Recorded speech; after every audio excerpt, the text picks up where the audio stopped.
everyone. Andrew Lopez with Partner Channel OC. Very excited to be back again. I have a wonderful guest here, Cecilia Gorman. Cecilia, thank you so much for stopping by. Yeah, you're welcome. I'm very excited that you're here, and I'm very excited to share your story, and I think what you have is very, very great. So I can't wait to tell everybody what you have, what you do.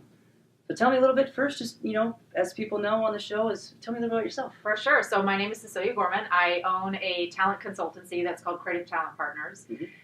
I was born and raised in Orange County, lived here my whole life. Mm-hmm. You could draw a 10-mile radius from my parents' house, and that's pretty much where I've lived the whole time. Perfect. I cut my teeth in business in the advertising industry, so worked at 2 big ad agencies that are centered here in Orange County, and always had a passion for mentoring and training and developing people. And so as the years went by, I was always thinking, could I do that on my own? I'm not sure I could do that on my own. And then 2.5 years ago, I actually branched out and opened up my own company. Awesome. There you go. It's one of those things where, I love to highlight this on the show, is where, you might have been stuck somewhere in the past and you realize kind of, oh my gosh, I can do this myself. And there's always that fear. It's kind of the fear I had starting this channel.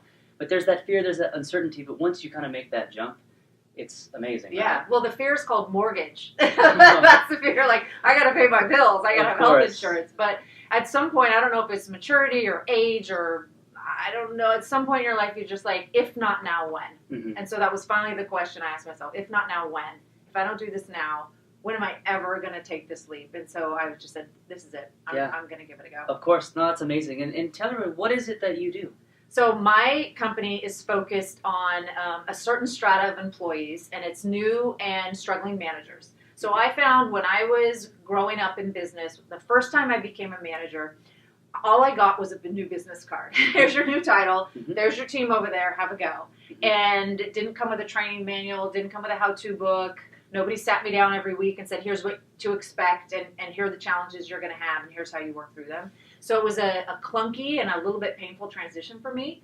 And so as I matured and got more skilled at being a manager, I always looked back on that and thought, man, if we could just help more new employees. Because new struggling employees grow into senior dysfunctional managers, right? Mm-hmm. So we're trying to give managers the tools that they need to be able to handle the challenges that come their way and to really become exceptional leaders. So that's where my training focuses. I do workshops, I do webinars, I do one-on-one coaching. I have an online class called New Manager Bootcamp. Mm-hmm. So I'm trying to surround those employees with resources that they might not otherwise get. So you focus mainly on the managers. Yep. Mm-hmm. Okay, because what would you say kind of the new employees that come into a business, whether they're younger or older, those are kind of the ones that are going to take the business to the next level, correct? It's the new employees and... Well, hopefully everybody's taking the business to the next level. But every new employee has a chance to change the vibe of an agency and to add something special into the mix of what's there. So that's why it's always so exciting to add new employees. So for me, it's managers who now all of a sudden have someone else's lives in their hands to shepherd for however long that is. And now I've got this employee, and I'm like, I don't know what to do with it. I'm taking care of myself and my own job, and now I got 1 or 2 or 10 people I have to take care of. That can be scary, and that can be tough for people. Of course. So it sounds like, do you have an education background? No. Okay. I have a journalism background like you do. Just like myself. Well, cheers to the journalism background. No, because it sounds like you take a very educational approach with the managers to educate the new employees. Well, I think that just honestly comes from my own personality and disposition and the experience I had, which was I had no education being a manager. I got plopped into a group where I was managing my friends, so that was a little awkward. And then over the years, as my teams grew and responsibilities grew, I was just like, how do I figure this out? So I am by nature a person that loves to learn. So whether I'm constantly reading books, I'm constantly going to seminars or workshops, trying to make myself better.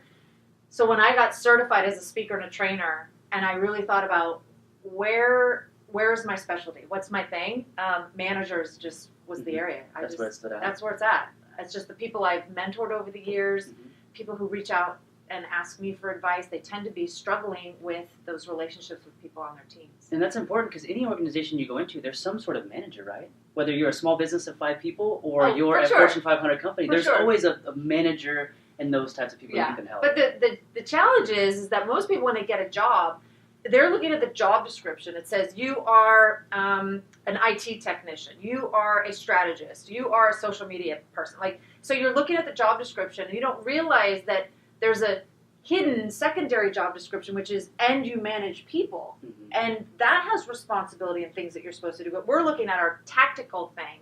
And I think that's what trips people up is they're overloaded or busy with what their tactical job is.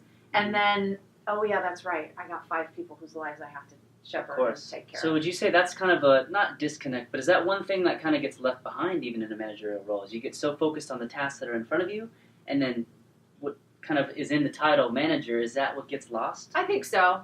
So. And not by, people don't do that maliciously. It's just, we have a lot of stuff on their plate. And then to also carve out time for the 5 or 10 people that I'm supposed to support, that's where it gets a bit overwhelming. So if you take someone that hasn't had foundational leadership training and you add on top of them a challenging and high volume workload and a team, like that's where it tends to get lost. Okay. Where people tend to falter. No, it's so interesting. I've never heard of anything like this before. That's so cool. It's like an organizational communicational piece, right? That you can add to. Yeah, well, it's talent development, and honestly, for smaller companies, so big companies, they know what L&D teams are. They have an L&D team. They have a great HR team with a training function. It's the smaller companies that maybe are 10 people or 20 people or 50 people where there might be no HR person on staff. Or an HR person who's trying to do it all. They're trying to do payroll and benefits and employee relations. Oh, and you want me to do talent development too? So there's a sweet spot, I think, in there for companies to really grow their employees in a way where they don't have to bring a full-time training person on staff. So that's where I come in and just supplement maybe what they're already doing, offer them some programs that they don't have the time or the resources for, or to help coach maybe one person in particular that's struggling. Awesome. No, I love what you do. I think what you bring to the table is very, very valuable. And it sounds like, kind of going off, and is that you really are a partner to these businesses, correct? Oh, for sure. Would you call yourself a partner? Oh, yes. You come in and say, I'm not just a service, I'm a partner. Oh, yeah. I'm Capital here to be P. with you. Capital P. Well, perfect. And that's what I love about Partner Channel OC is because we really focus on the value of partnership. So my question to you is, how do you, Cecilia, value partnership in your business? Well, I could just tell you the definition that I had for partnering changed like 180 degrees when I left a full-time job to go out on my own. Like, of course, I had business partners in a full-time role, but when you're out on your own and you're an entrepreneur, partnership takes on a whole different meaning. And so for me, it's exciting to meet new people. No matter who I meet, I'm at a coffee or a networking event, how can I ultimately partner with this person? Like, what are they doing that might cross paths with what I'm doing? So I'm always trying to brainstorm, how do our paths align? How do they cross? And so it's exciting that I could establish new partnerships with people I don't even know yet that may change or enhance the direction of my business.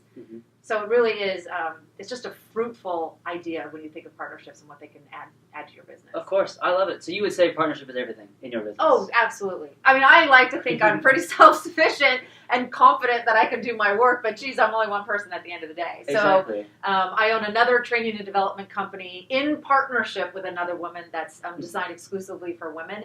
And I can just tell you that experience working with a partner to actually open a company, it has been just life-changing. She brings things to the table that I absolutely don't have in terms of my skills. I complement her skills, and I think that's what partnership is all about. Whether it's with a vendor, whether with a client, whether it's with another entrepreneur, an agency, whatever, partnerships are going to be exponentially good. Of course. No, I love it. That is the reason why we sit here and have these episodes, because I truly love the value of partnership, and I love the value of people who have a passion, who have a dream, but actually follow through with that. Yeah. And I love just how you've crafted that so well. It's such a great story. And I thank you so much for coming by and telling the story to everybody and sharing this with me, because it's very powerful. And I really enjoy that. Thank you. So Appreciate one being here. real cool thing, how can you better help businesses out there, kind of coming from you? Well, kind of as we described, right? So I can be a training partner for companies that don't have one on staff. I can help coach one particular employee that might be struggling through one-on-one coaching.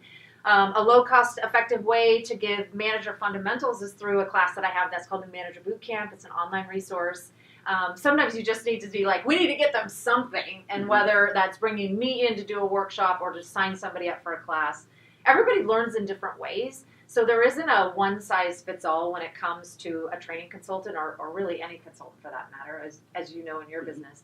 So to be able to say, here's a variety of things that we could do to support and develop your managers, take your pick. what works for the culture of your company, what works for the time that your people have, what works for the budget that you may have. So it's nice to have like a menu of things that could be offered.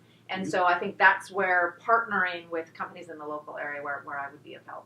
Awesome. I love it. Well, I'm going to go ahead and put Cecilia's information below. She is here to partner up with you and take care of you in any way that she can. She's got a vision, she's got it figured out, and she's here to help you out. So Cecilia, thank you again so much for stopping by. You got it. I've been so flattered and honored that you are here to share your story with us. Very good. Thank awesome. you. Alrighty. Cheers, everybody. Thank you.